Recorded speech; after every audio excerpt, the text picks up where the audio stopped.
What I'm going to do this morning is I'm going to share something that's very personal, and it's very different. It's very different from what you have all seen at conferences like this, because we all come to these things and we hear about SLAs, and we hear about Six Sigma and CMMI level 5 and SAS 70 level 1 and level 2 and all those things, and very rarely does anybody kind of pull back the covers a little bit and show you the human side of this business. And that's what I want to do this morning. I want to show you the human side of this business. I'm going to do a brief introduction of myself, and then I'm going to pull back the covers and show you the human side of this business. I'm going to show you a real person in Mexico, and I'm going to show you the economic impact on his life and his family and his community because of the Nearshore business. So you're going to actually get to know this guy a little bit. And then at the end, I'm going to give you, most of you buyers especially, because this is my one opportunity to challenge you as buyers, I'm going to give you 3 very specific challenges to help grow this industry in the right way, because we can certainly do it in the wrong way. My perspective is unique very quickly because I spent time in India. I worked for TCS, for Tata for a couple years as a business development executive. And I loved my time with TCS, a fantastic company. I worked for another company out of India for a while. And then about 5 years ago, I went and worked out 5 or 6 years ago, I started working out of Mexico. I started a company with my good friend and partner. Oh, by the way, I wrote that book, Nearshoring to Latin America, which you can grab from my table and come introduce yourself when we're done. I started Unosquare with my partner, Mario DeVecchi, who's born and raised in Guadalajara, educated in Canada, and he and I own the company together. The company has just under 100 senior bilingual travel-ready software engineers. So our business model is different. We're never going to be huge. We're highly specialized around healthcare and e-commerce and business intelligence and things like that. We do a lot of work in the US and Mexico, but today I'm going to focus on Mexico, and I'm going to focus particularly on the question of who is our neighbor. We're going to dialogue about this question for a minute. It's not a simple question. It's certainly not a new question. It's a question that's been asked for thousands of years. You all will remember the famous story that Jesus told of the Good Samaritan. You'll remember that it came from a rich guy, a top 1%er, maybe a top 5%er, who was trying to shed his personal responsibility from caring for his neighbor. He asked Jesus a semantics question, and he says, well, who is my neighbor? And of course, that's where we get the story of the Good Samaritan. You fast forward to the 90s, and you have the TV show Home Improvement. And one of the characters in that show was Wilson, right? And Wilson was the neighbor. And we never saw Wilson's face. It was one of the mystiques of the show. And that was the 90s. And I would suggest to you that show would not survive in 2013, because in 2013, we want to know who our neighbor is. We kind of need to know who our neighbor is. The days of doing this kind of work in this industry, in this business, without knowing our neighbor is gone. The reason that we want to know our neighbor is because if I know my neighbor, I care. And if I care about my neighbor, I'm going to help. It's just logic. Well, let's hope it's logic. Because if I know, I care. And if I care, I help. So how are we going to look at this so that something gets created inside you, the executives in this room, the buyers in this room, the people who are managing large outsourcing, ITO and BPO budgets? How can I make this connection for you? I'm going to do it by showing you a person. This person works for Unosquare today. He's one of our senior engineers. His name is Gabriel. There's a blurry picture of Gabriel. Don't know where that is. It kind of looks like Panama. Maybe he went to Panama. Gabriel's story starts in Mexico City. He's the oldest of three children. His parents wanted him to have a better life and get out of the dynamic and the environment of Mexico City. So his mother and father moved Gabriel and his brother and sister when he was 5 years old to Guadalajara. And in Guadalajara, his father began repairing old bicycles to support the family. Gabriel happened to be a bright student, so he goes to school. He does well in high school, and he ends up getting a scholarship. And he gets a scholarship to a private Catholic university in Guadalajara where he studies computer science.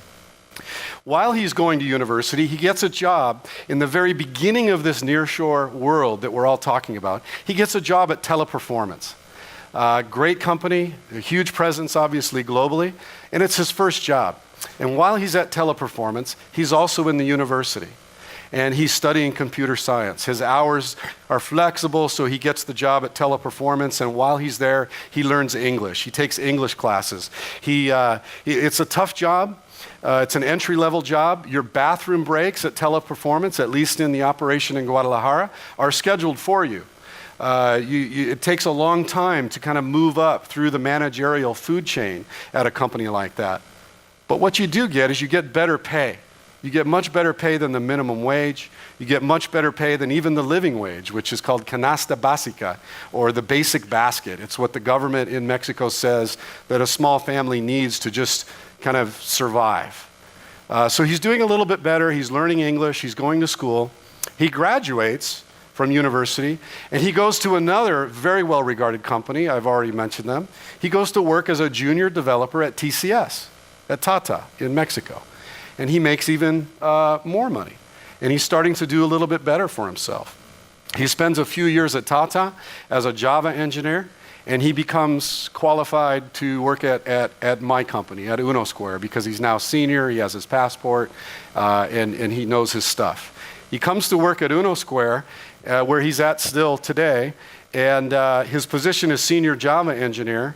He makes 3 to 4 times what he was making at Teleperformance, and his life conditions have changed dramatically.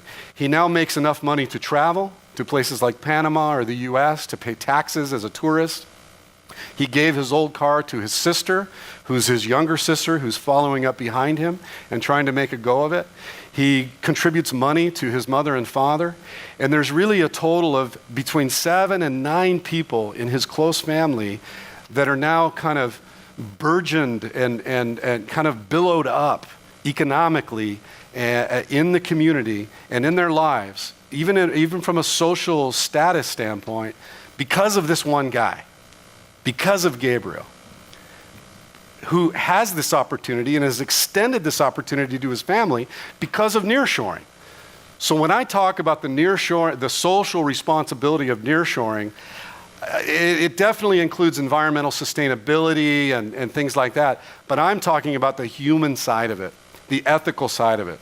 That if we know our neighbor, and we know these stories, and we know the real impact of our dollars from this room that are being extended into Latin America, and what that does to our neighbor, it would change the conversation a little bit, and it would change how we conduct business, I believe. So let's get into a little bit of data for those of you who like data. Hourly wages for Gabriel have hockey stick growth since 2008, which I already discussed with you.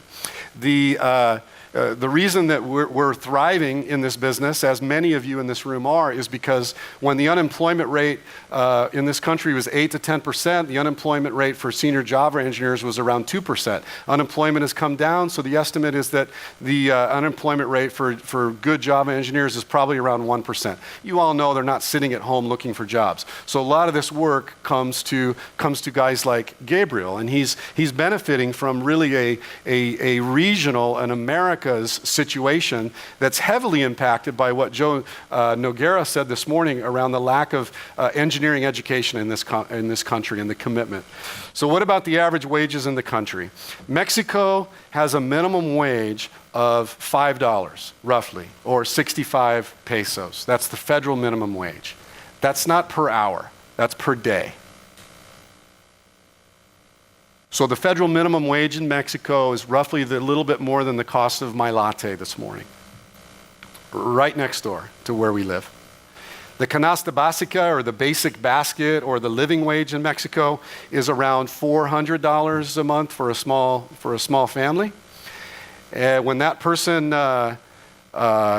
has some basic English and goes to work at a place like Teleperformance or a call center, or maybe the many call centers that are represented here outside those doors, they make even more money. And when that person has no English, but they're a graduate with a computer science degree, they make even more money. And then look what happens when they're an engineering graduate with English, and when they become a senior engineer, they start competing really on a global scale for income, buying power, travel capability, things like that. But if you look at this chart, you'll see what happens to the growth rate when the person gets involved in nearshoring. So nearshoring not only has this tremendous social responsibility aspect related to the fact that it's not drawing on natural resources, it's not blowing big holes in mountains, it's not consuming huge amounts of resources. It's really able to locate in cities that maybe are not big tourist attractions, and it has 2 to 3 times the income or the wages that a manufacturing job has. That those people get involved in our industry, right here, our industry, really start making a big difference in their own life and in the lives of their family and in the lives of the community. So how can we see more stories like Gabriel? What are the challenges?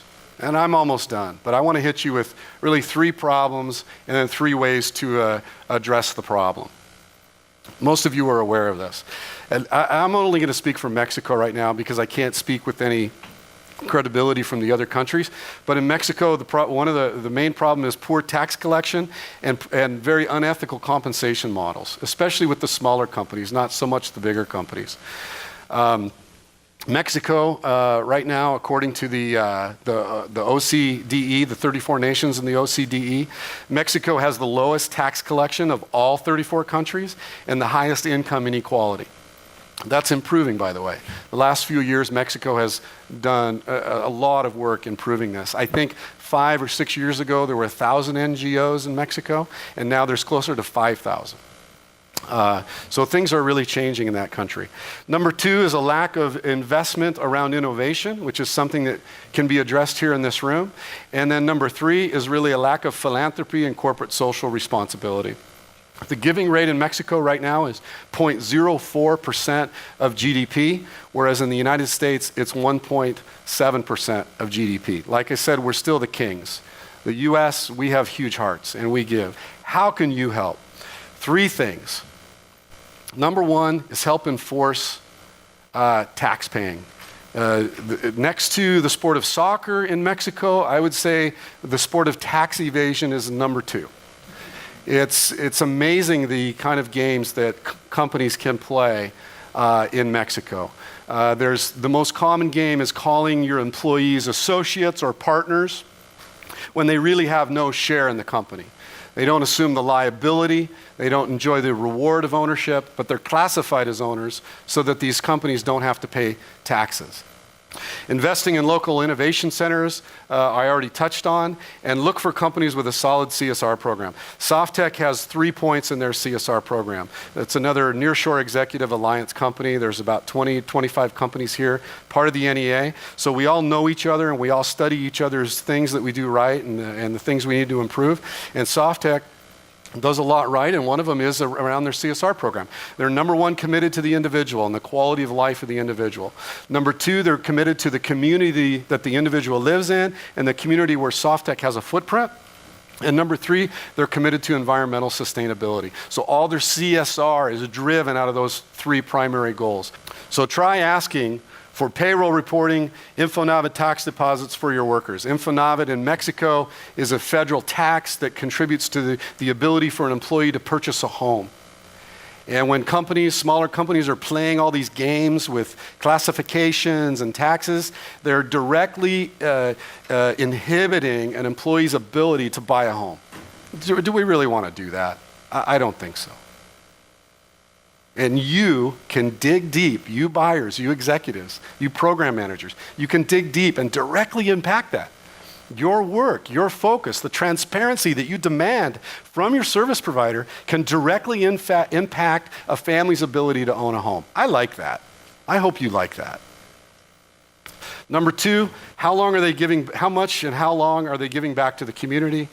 Ask those questions, and together we can help our neighbor. I'm going to finish with a quote from a president of the United States that I like very much.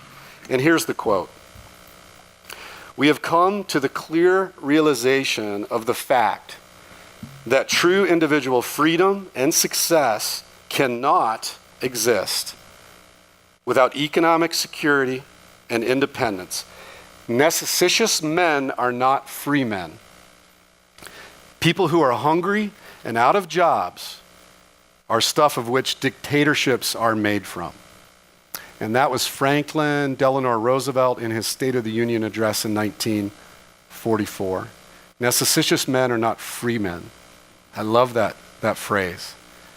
And more than that, I love that in this room, at this event, which Kirk started a few years ago, the only event in the U.S. like it, I love that the ability to change the Americas for the better and to raise the level of corporate social responsibility and change the lives of real people, to get them out of canasta básica, to get them into the ability to travel and buy homes for their families, that ability can change right here with all of you. And that's my message today. So thank you very much.